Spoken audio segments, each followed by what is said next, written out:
In this tutorial, I'm going to show you how to outline moving objects in Premiere Pro.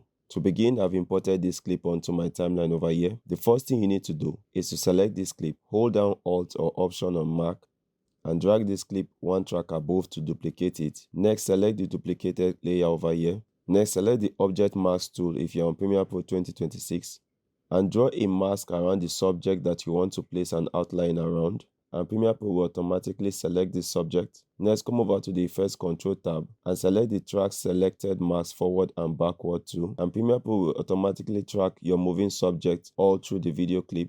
Once completed, select the object mask and drag it down to opacity. Next, select the duplicated layer, right-click and hit Next to nest it and hit OK. Next, come over to the Effects tab and under the search bar, search for stroke. You may see stroke or you may see FI stroke, which is film impact stroke. Now drag this stroke and place it on your nested clip, and in Effects Control, scroll down to stroke and under the stroke parameter, change the color of stroke to whatever color you prefer. I'm going to make this white and hit OK. You can adjust the size of the stroke over here, the position, the roundness of the stroke, the colorize and other features of the stroke over here. And if I go ahead and hit play, you can see what we've created over here.